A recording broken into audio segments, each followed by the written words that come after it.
Welcome back, everyone, to another episode on Glory Reds FC. It's your boy Don Benita today. What's going on, my peoples? Honestly, I'm not in the good mood. I know it seems like I'm laughing or I'm chuckling, but I am so mad. My stomach is turning. I have a headache that seems to not want to leave me alone. I feel heavy. I feel sad. A lot is going on, and I can tell you right now, it's because of Manchester United. Yeah, like I am not shy to let you guys know that all these issues, all these symptoms that I'm feeling right now, sick, tired, almost kind of feeling depressed-ish, is because of Manchester United. This club means so much to me. So you can imagine with everything that's going on right now, especially with what I'm about to drop on you guys. Because I am pretty sure everybody, like if you're a United fan, you know what is going on. The club has been sold to Sir Jim. Now, maybe some of you actually wanted this to happen. But I'm going to sit here right now. I'm going to tell you right now for free that I did not want Sir Jim. I loved the bid that Qataris had. The whole point of it's crazy when you think about it, because you wonder why the Glazers put the club up for sale in the first place. Why did they put us through all this roller coaster for what? Like, I mean, okay, yes, this guy Sir Jim is going to buy 25%, but it still seems like Sir Jim is still going to be like a puppet. He's going to be like every other person that has come under the Glazers there. Yes, he's a billionaire, but for some reason, I feel like he's just going to be that puppet. You know? I don't see him having some sort of authority or having some sort of power. Yeah, the percentage that he owns for the club is what's going to talk. But ultimately, I feel like the club is going to continue being run the way it has always been run for these past decades. And we, as United fans, were looking for a fresh start, a clean slate. Because we understood where we were. Especially like right now in the season, we understand, as mentioned, Manchester United fans understand where we are. We know what we're capable of. We know that we are not the Manchester United that we used to be. We're not. And if you think that we are, then you are living in dreamland, because we are not. Name-wise, yes, Manchester United is a club that's full of history, that has rich history. So you can't take that away from us. We have enjoyed numerous titles and everything else. That has come in the past. We are now in the present. And building from the times when Sir Alex Ferguson left. I mean, listen, people might think that this Glazer problem started after Sir Alex Ferguson. No, it started during him. They never used to give Sir Alex Ferguson the players that he wanted. Sir Alex Ferguson couldn't just go up in there and buy players that he wanted. Sir Alex Ferguson is famous for making do with what he had. That's why he's one of the GOATs when it comes to the Manchester United managers, because he was able to turn a potato into a gold bar.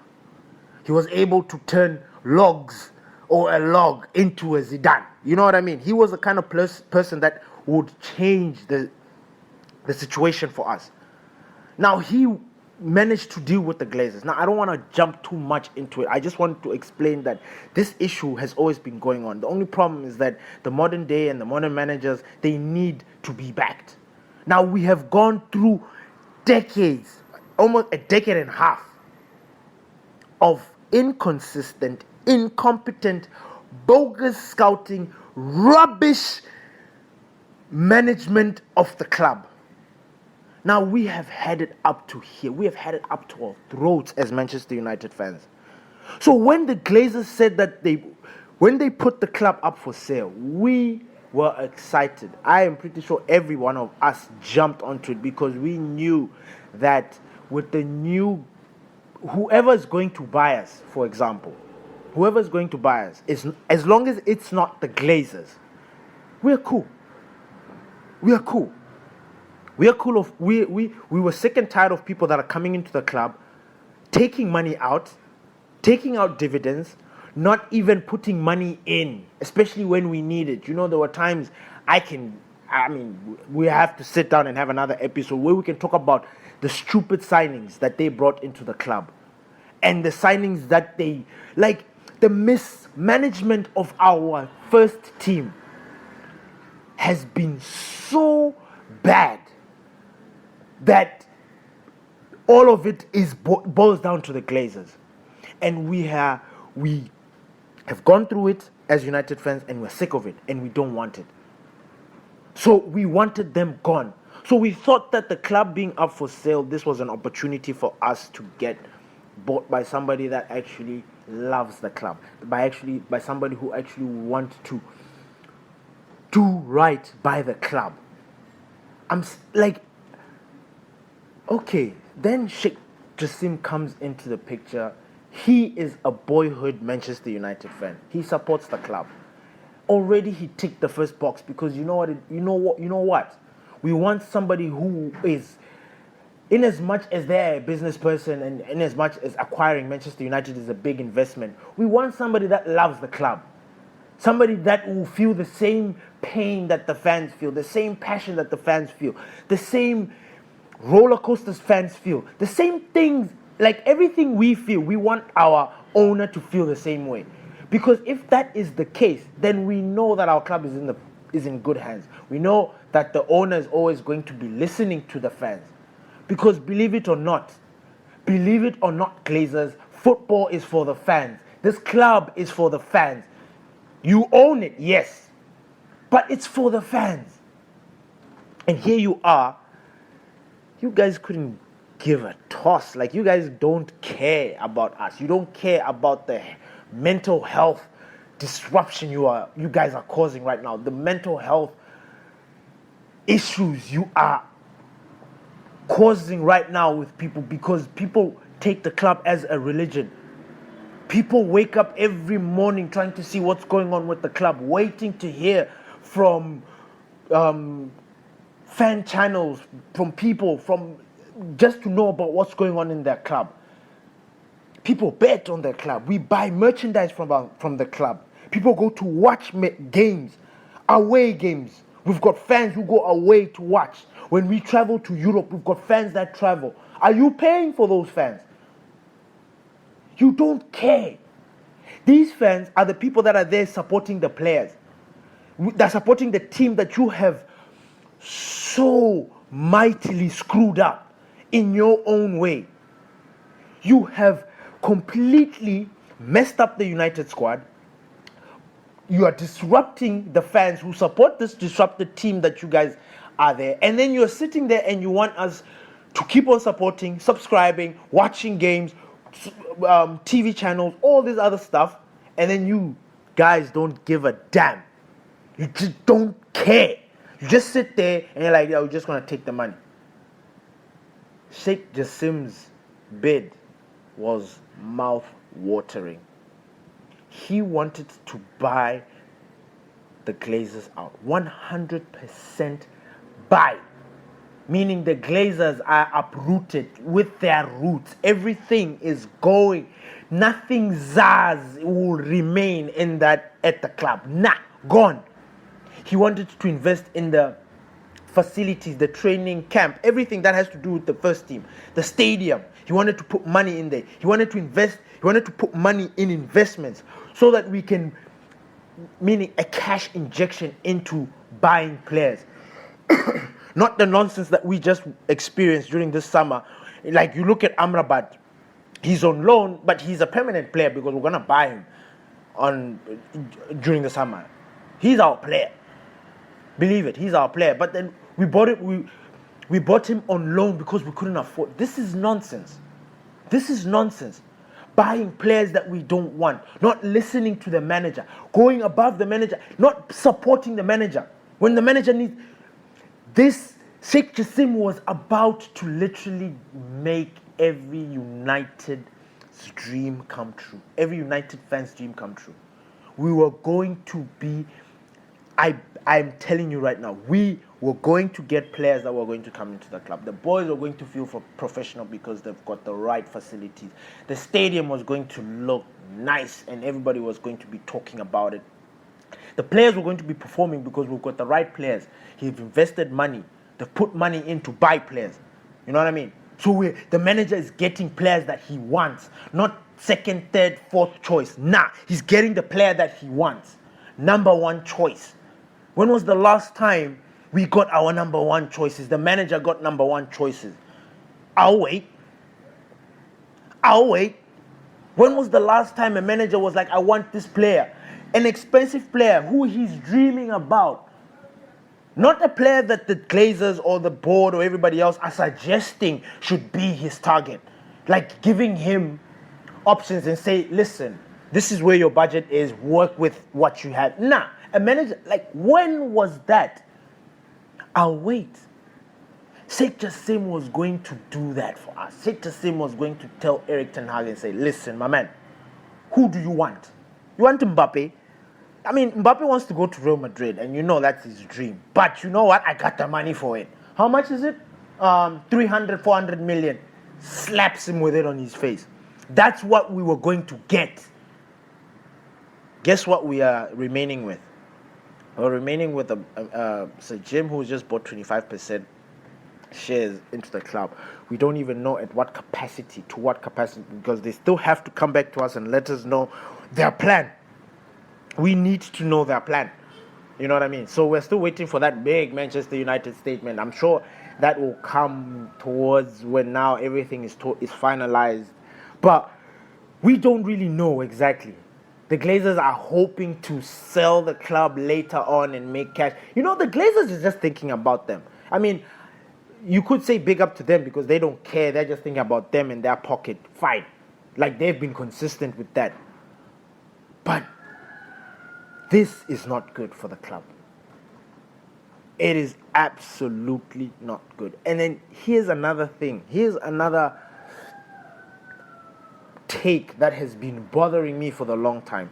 Because just before this news came in, or right about the same time the news came in, there was also another news about this same owner that wants to buy 25% of us wanted to buy Barcelona. The time when Barcelona were going through the crisis, the financial crisis, before they actually started pulling levers to buy players and do what they had to do to survive and pay wages.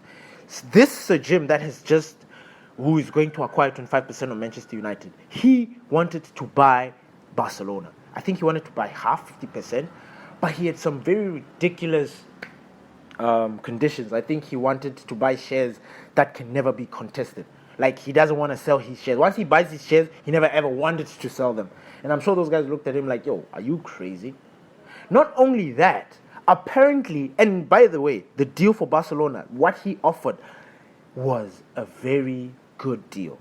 And just before Chelsea were bought by Ted Bowley, so Jim bid for Chelsea. He had a very nice, attractive bid. It was rejected.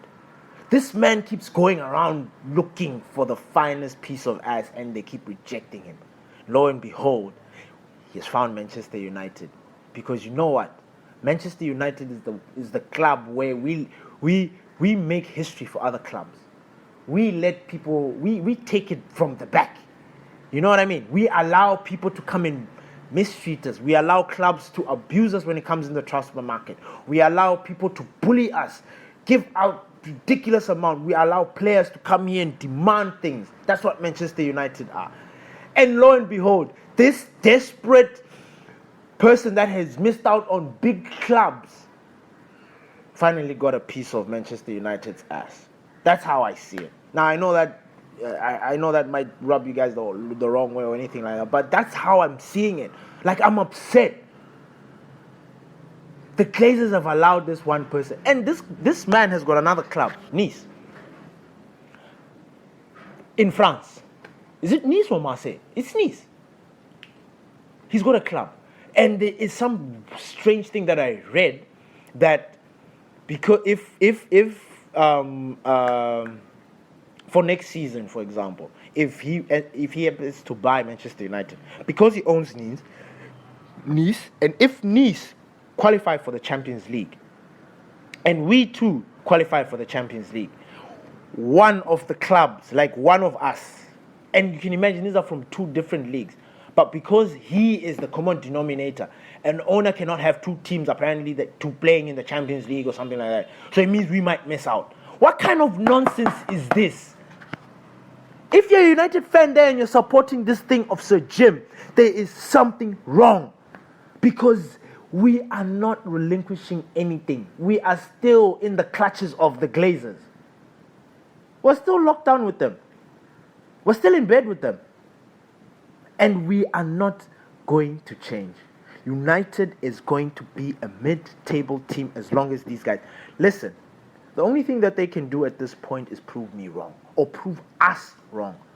And when I say prove us wrong, first and foremost is investment. That team needs a major boost. And when I say a major boost, I'm not talking a boost that they choose. Nah. We need at least $500 million or even $1 billion in that team. And it is whether to terminate certain contracts, pay off players, bring in new players, the manager's first choice players. You know what I mean? All of that is needed. If they are able to do that as soon as tomorrow, then I think we can start having a conversation. Maybe we could be lenient, because the problem with the club is the fact that the Glazers refuse to invest in the club. In this new day and age, in this new era of football, you can't, and especially if you're a big club, you can't afford to sit back and say, I want to use players from the academy. Now we will use the players that we've got. And you came sixth the previous season, meaning you want to remain sixth. Why are you in this league? Are you not trying to compete for the title? Are you not trying to win silverware? What's the point? What's the purpose of you playing in this league? What's the purpose? I have this theory, and I was even speaking to Pastor D the other day about it, where I was like, United need a restart, a complete restart. When I say restart, I'm talking about not featuring in European football. Arsenal, Chelsea, a lot of teams, they've had this, the teams that have had no European football have tended to do well in the next season, because they're only focusing on the Prem and the domestic leagues and nothing else. They've got no other midweek games, traveling to countries, overseas, far away. They're not doing any of that. They're just staying at home. Monday to Friday, they're training. The manager has got more time with these players, working on his principles, on his drills, on what he wants them to do, tactics, statistics, all that jazz. United, if we are still going to remain under the Glazers and all, and Mudenda said something, D said something that was actually correct, because he was like, no matter what, just because we're United, we'll always just scrape through and make it. But I get it. But for us to have a complete turnaround, mindset, rethinking everything back to default settings, I think we need to be eliminated from European football for a season. Just playing domestic Premier League, FA, Carabao. That's it. Because psychologically, that thing is going to make the players even hungrier. Everybody wants to play in Europe. Everyone wants to shine in Europe. The stage is bigger in Europe. The magnifying glass is bigger and shining right in your face in Europe. Everybody's watching when you're in Europe. It's not that they don't watch in the leagues. Nah, they do. But Europe is where it is. That's the big competition. The creme de la creme. Everybody wants to feature there. If those players are going to sit there and say that they're okay with being a mid-table team, cool. It's fine. Then I think United fans, we need to find a team that wants real supporters. We want a team we want to support people that want to put a shift in. You understand? So this gym deal that is happening with the Glazers is not sitting well with everybody. It's not sitting well with me. I've been sick. And when I say sick, like my stomach, I just feel it turning every time. And when I when I jump on to read my news, I just see it and I'm confronted with the reality of, like, we thought that there's going to be change. There is not going to be any change unless these guys prove us wrong. How they do it, it's yet to be seen. We are here waiting and witnessing. We are watching. I mean, that's all we can do. Complain. I would say we should protest. I'm in Dar es Salaam. I wish I could protest. I wish. But to what extent? For what? We need to have some very serious, strong demonstrations to show these Glazers. These guys are smart. They know us. You know, they like to fish for information from us, and then they gauge our reaction, see how we respond, and then they deal with the situation based on how we respond. Right now, what we are seeing right now, it's almost like one of those, they are forcing it on us. Just like how the referees, the PGMO, and everybody else are forcing this thing on referees, the Glazers are forcing the authority on us. They're forcing everything on us. So we need to prepare ourselves for a bumpy road. Because unless Erik ten Hag works a miracle, we are always going to be where we are, because the mentality of the players is not going to change. We have got people in that squad that need to leave. We need to bring in elite mentality players. We need to get some sort of chemistry and style of play going on. You know, there's a lot of things that need to go into this for it to work. And right now, just look at our start. How? And then they drop this on top of this. You know, we have the Jadon Sancho, Anthony, Mason Greenwood. And then no, man, I can't deal. This is too much. This is absolutely too much. But thank you for listening, everybody. I hope that you guys are probably in the same spaces as I am, because we're in limbo. We don't know what's going to happen. But one thing that we all share right now is that we are so uncertain. There's that sick feeling when you think about the future, when you compare United to all the other squads in the Premier League, how they are developing in their own way. And we seem to be just a team that's just. It is really, really concerning. It is really making, it divides the fan base. And this is the problem. The Glazers are so good at dividing us. They are so good, because as long as there is rift between the United fan base, the United faithful, they can carry on about their business because their attention is not on them. Because we are here busy arguing about things they really don't care about. Oh, we need the Glazers to go. How long have you been saying this? Almost 2-3 years, 5-10 years we've been saying Glazers out. How strongly have you been protesting for these guys to go? Maybe you could say 3 years, 3 seasons. It's been picking up. But they're just continuing. They're just going. They're just living up their life. You know? We know the Glazers don't love us. We know that they are looking at Manchester United as a cash cow. But this has to stop. We need to find some sort of solution. Thank you everyone for listening. We'll get back to you in the other. We'll reconvene in the next episodes. Peace.